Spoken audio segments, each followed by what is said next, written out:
Welcome. On behalf of the High Impact Leadership Team, we want to thank you for joining us today.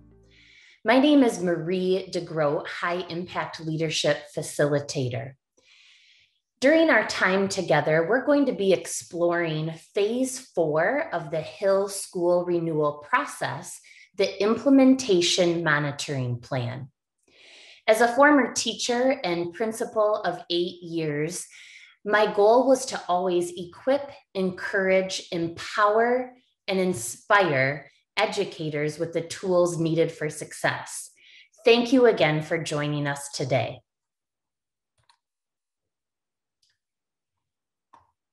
As we begin our learning time together and activate our brains, we invite you to read the quote to the right on your screen. Data is not about adding more to your plate.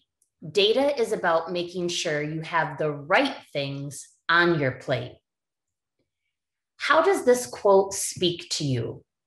We invite you to share your thoughts in the chat if you're meeting virtually, or if you're meeting in person, we invite you to share those thoughts with a shoulder partner.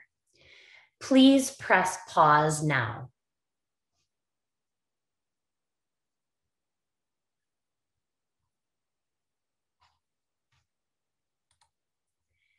Our learning outcome today is listed on the screen. School teams will develop an understanding of how to utilize real-time data in the monitoring plan to implement priority evidence-based classroom practices. You'll see a visual in front of you that highlights the high impact leadership principles for school renewal. As we engage in our learning time together today, we're going to focus on 3 in particular. Those are evidence-based decisions, collective ownership, and organizational learning. As we explore phase 4 of the renewal process, it's important to highlight what exactly continuous progress monitoring looks like and sounds like. You'll see that represented in this visual. But it's also important to remember that as we think about phase 4, we always have to keep at the forefront the student, what's happening in the classroom and the classroom practice, as well as leadership and support. The next few slides, we're really going to dig deep and talk about the components of phase 4 and what those are. As a reminder, part 1 of phase 4 is the plan to measure, benchmark progress, and know when the school achieves success with the priority student growth targets. Our focus today will really be on part 2, which is the plan to measure and benchmark progress, implementing evidence-based practices to achieve priority student growth targets. Using the gold standard implementation guide, which is part of phase 3, school teams develop measures, benchmarks, timelines, and responsibilities to monitor the degree of implementation. As we talk about real-time data in phase 4, it's important to remember that data can come from multiple sources. Those could be classroom observations, walkthroughs, school renewal rounds or instructional rounds, teacher self-assessments, as well as classroom artifacts. In part 2, school teams set progress monitoring benchmarks so teachers can track their own progress as well as develop personal growth plans. It's also in phase 4 that teachers may help each other track progress of things that are happening in the classroom and with students. Part 2 is also the plan to benchmark progress implementing the leadership and school-wide support behaviors for those changes in school conditions. We're going to stop for just a minute and reflect on one or both of the following questions. What might be something you appreciate about phase 4 of the school renewal process? And what questions might you have? Again, we invite you to share your thoughts in the chat if you're meeting virtually, or if meeting in person, we invite you to share those thoughts with a shoulder partner. Please press pause now.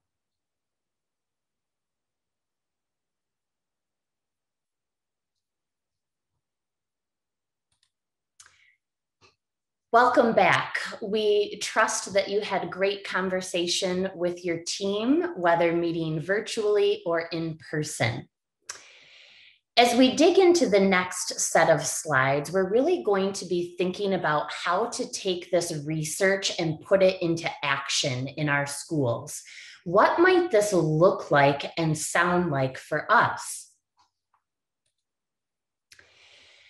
The next series of slides will give 3 different pieces that are really important in phase 4 of the Hill School renewal process. The first is the gold standard implementation guide. You'll notice on the screen, this is page 1 of 2 of a gold standard guide focused on essential 2 read alouds. You'll note the essential is at the top of this document and listed in gray. When we think about developing a gold standard implementation guide, which a lot of this is part of phase 3 work, it's important to remember that the Hill principle of collective ownership is front and center. Before this school team developed this document, all teachers, all teaching staff in kindergarten through 4th grade engaged in intensive professional development and learning around Essential 2. The GELN Essential 2 module was utilized with all staff to really develop a deep understanding of what read alouds should look like and sound like in the classroom and with our students. If you look at this gold standard guide, you'll notice the critical components of Essential 2 are listed in green. If you go all the way to the right, here is where the team identified the gold standard of implementation. The next column over to the left in the light pink is what they really decided would be an integrity adaptation to read alouds. This document went through many drafts. The Hill leadership team started with draft 1 and brought that back to staff during staff meetings, staff learning times together. Feedback was provided, and then the Hill leadership team took that feedback and continued to revise this gold standard implementation guide. The next page is page 2 of their gold standard implementation guide. One piece I want to point out is the blue right here, or the turquoise color. You'll see it says planted seed, sprouting, room to bloom, and full bloom. The team wanted a way to really collect real-time data in classrooms around read alouds. And so because their theme of the year was cultivating growth, not only in teachers, but their student learners, and really planting those literacy seeds for success, they chose to use this language that you'll see on the top highlighted in that blue turquoise color. Another reminder that this is just one way a school team decided to use this implementation guide to collect that real-time data. So again, number 1 is having that gold standard implementation guide for whatever literacy priority growth targets you are working on. As we look at the second important part of phase 4, you'll see that this is a progress monitoring plan. This was developed, a growth goal was really developed to monitor the fidelity and integrity implementation in each classroom. So as you see on the left, collective ownership and organizational learning are those Hill principles that are highlighted in this part of the process. This is really a plan to monitor the work around read alouds. So we want to make sure if we're providing the learning, the staff development, the professional development around read alouds, we want to make sure that we develop a plan to collect some real-time data so that we know and can ensure that what we said and what we know is great research and good classroom practice is happening in every single classroom every single day. So you'll see on the slide here that the why is posted front and center. The why of this is really to determine the current reality of read alouds and establish those next steps in supporting teachers in the implementation of interactive read alouds. This school team made sure that the why was listed first. Before we can go to the what, who, when, we need to highlight that why and keep that at the forefront. You'll notice on this document and see the what, who, as well as vital behaviors are listed. When you get down to the row, the when, you'll notice some dates and timelines, and that was just to keep the team on track. And finally, you'll notice accountability partners on the bottom. The third critical part of phase 4 is really thinking about how you're going to collect that real-time data. This team in particular chose to do that through classroom walkthroughs during read aloud time. Evidence-based decisions, you'll note on the left-hand side of your screen here, is really the Hill principle that's highlighted in this stage of the process. You'll also see underneath those evidence-based decisions, you'll see a gold standard implementation rubric.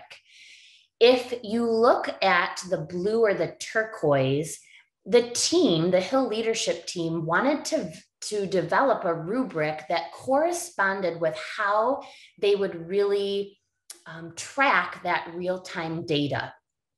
So if you look here, you'll notice our critical components of read alouds again are on the left, that's listed in green. The gold standard in that fuchsia color and integrity adaptations in the light pink. The Hill leadership team spent 6 weeks making sure that every classroom, kindergarten through 4th grade, was visited.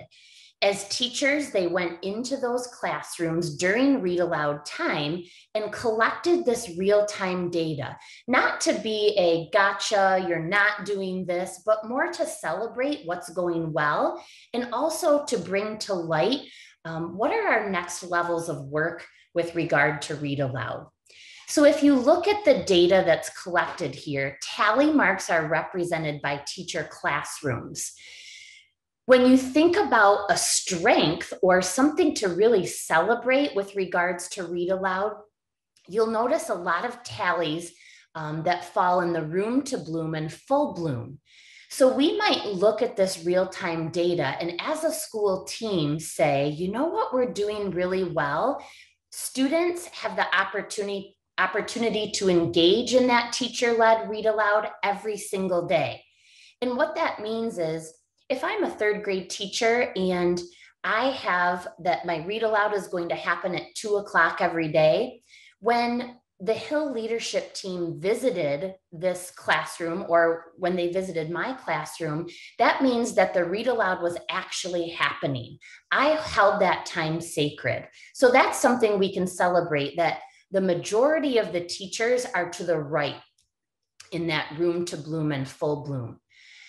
Another critical component to celebrate is that students are experiencing teachers modeling that appropriate fluency in a read aloud. If you look on this first page, of the implementation guide, you might also note that an area for next level of support and some continued professional development might be right here around vocabulary. So most of the teachers fell in that planted seed or sprouting range. And so we know as a leadership team that we need to go back and revisit vocabulary during the read alouds, what that might look like and sound like. This is page 2 of that same implementation guide. Again, you'll notice here that another area for growth or next level of support for teaching staff would be around higher order discussion before, during, and after a read aloud. So again, you'll see that collecting this real-time data through classroom walkthroughs really helps you understand how to dig deeper and how to celebrate those wonderful things that are happening in each classroom with regards to literacy, and also highlight next levels of work and where additional support and professional development may be needed. The next series of slides, you'll see 2 people here, the principal from Newaygo Elementary, Mrs. Candy Wells, and Mrs. Melissa Reha, literacy coach. You'll see a short clip, and as you watch this, and as they talk about phase 4 of the Hill School renewal process, think about the connections that you might be able to make with the Hill principles. Those again are listed to the right: the positive core, evidence-based decision-making, collective ownership, and organizational learning.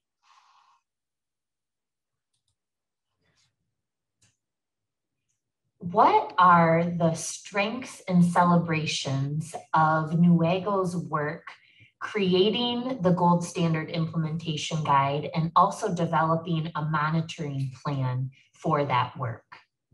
Well, I'll speak to the celebration. I think that one of our biggest celebrations of this work is to have those gold standard implementation guides. And it was a tricky process getting there. We worked a lot together as a team. We hashed a lot of things out. We constantly went back to the essentials.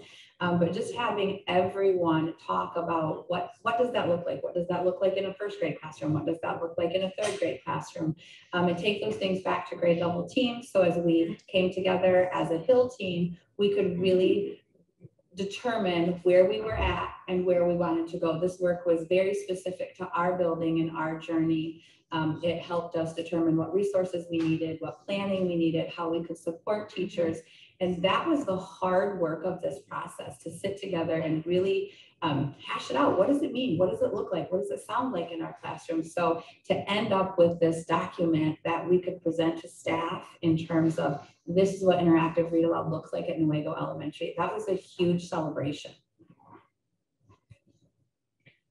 I think another thing that we were able to use the gold standard document for is to do some evidence-based decision making. So once we developed that gold standard document, then we were able to go in and observe people doing read alouds and collect some data. Then we looked at areas that we needed to come back and revisit with teachers as far as giving them some support to be successful with read alouds and bring it up to that gold standard level.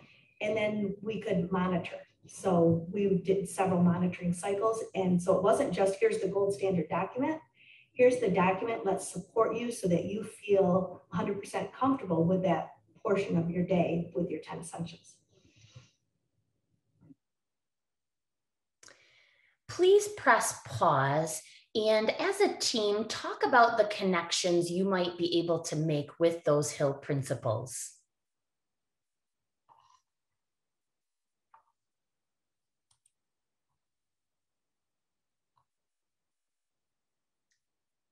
We're now going to watch one more clip.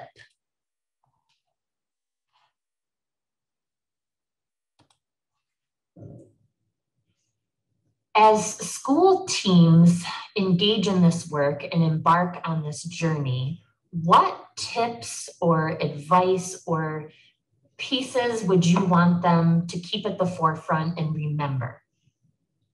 I think two things come to mind if I had to give advice to someone who is starting this journey. The first thing would be to be super intentional about how you select the members of your team. I think it's often easy for us to gather a group of people who we know are like-minded, but in this work, I would really encourage you to make sure that you get a really good sample of your staff. Get someone who has literacy knowledge, get someone who understands the work, but then also look for a naysayer. Look for someone who's going to challenge your thinking and the team's thinking on how that might work.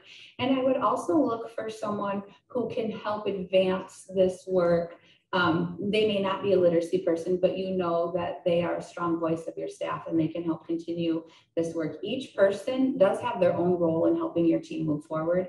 And having all of those voices really led to our collective ownership. Like, this truly was a team effort and we involved all sorts of people. So that's one thing I would suggest. The other thing that I would suggest is, although it's tempting, don't shortcut this process. That renewal process that you're working through is so, so important. You may see implementation guides from other districts, but the real value for a team is going to be to go through the hard work together. Make it building specific, make it the work of your team so that you can go in the direction that you need to go to. And what we learned from this process is it doesn't matter if it's literacy or it's math or PBIS or SEL, this process can be used. The value is going through the process yourself. Don't shortchange yourself by skipping ahead in the process. Another thing I think is being very aware of the fact that you are collecting data that you can use and be intentional about how you first target the needs, because you could assume that teachers understand it, but collecting that data and using that to pinpoint, and instead of just me doing model lessons, we actually had teachers do model lessons, and we made time for them to come in and observe each other. Sometimes it was a recorded lesson. Sometimes we did a coffee talk in the morning before school, because learning labs with substitutes presented a challenge. So we found ways to work around that and make sure that the data that we collected was used to target the needs rather than making assumptions about that this is what the people needed. So we were very intentional about the data that we collected and how we targeted it to support the teachers.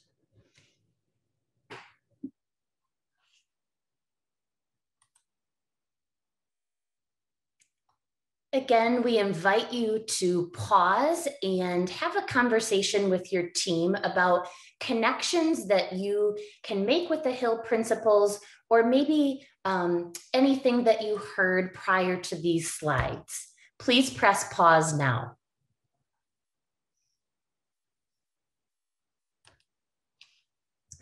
Welcome back together. As we take a final look at phase 4, we invite you to look to the screen and just remember these 4 pieces.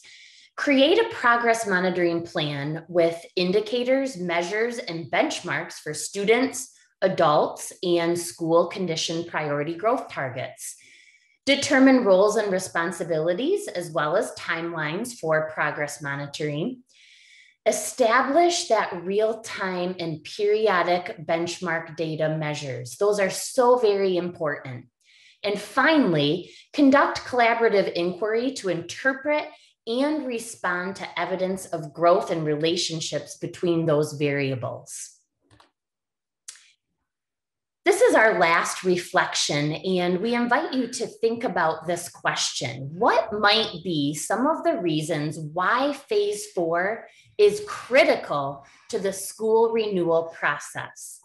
We invite you to share your thoughts in the chat if meeting virtually, or utilize the Jamboard linked here. It's also linked in the template guide. Please press pause now.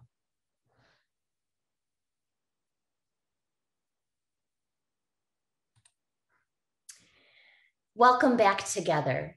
If you would like additional resources around phase 4, please reference the Hill process guide, specifically pages 35 through 39. There are also dialogue and collaborative inquiry prompts for phase 4 in that process guide as well. Thank you so much for joining us today. We value your feedback and invite you to reflect on our learning time together. There's a link posted in the slide to complete a short Google form.